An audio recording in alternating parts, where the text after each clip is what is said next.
आपण पाहत आहात लोकप्रवाह न्यूज 24 तास प्रत्येक घडामोडीवर लोकप्रवाहाची नजर।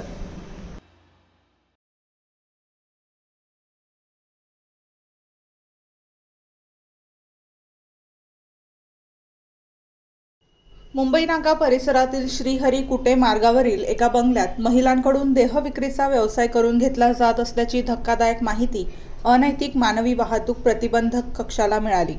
या माहितीची खातरजमा करून पोलिसांनी पंच व एनजीओ प्रतिनिधींच्या उपस्थितीत संबंधित ठिकाणी छापा टाकला।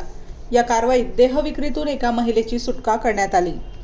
माधवनगर श्रीहरी कुटे मार्ग परिसरात देहविक्रीचा व्यवसाय सुरू असल्याची गोपनीय माहिती पोलिसांना मिळाली होती। वरिष्ठ अधिकाऱ्यांची परवानगी व मार्गदर्शन घेऊन अनैतिक मानवी वाहतूक प्रतिबंधक कक्षाच्या पथकाने कारवाई केली। छाप्यादरम्यान बंगल्यात देहविक्रीचा व्यवसाय करून घेतला जात असल्याचे पोलिसांच्या निदर्शनास आले। या प्रकरणी संजय विजय शर्मा राहणार अशोका मार्ग नाशिक आणि कृष्णकुमार सीताराम यादव वय 26 राहणार श्रीहरी कुटे मार्ग मुंबई नाका नाशिक यांच्या विरोधात मुंबई नाका पोलीस ठाण्यात अनैतिक व्यापार प्रतिबंध अधिनियम 1956 मधील कलम 3, 4 आणि 5 अन्वये गुन्हा दाखल करण्यात आला आहे।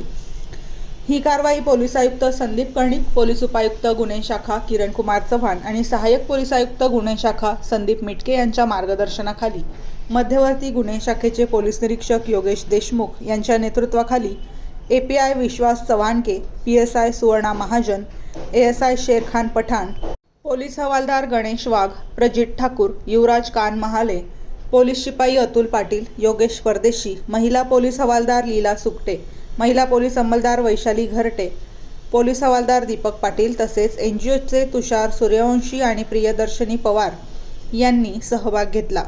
दरम्यान सुटका करण्यात आलेल्या महिलेची कायदेशीर प्रक्रिया पूर्ण करून पुढील कार्यवाही करण्यात येत आहे। या प्रकरणाचा पुढील तपास मुंबई नाका पोलिसांकडून सुरू असून संबंधितांविरुद्ध कायद्यानुसार पुढील कारवाई केली जात आहे।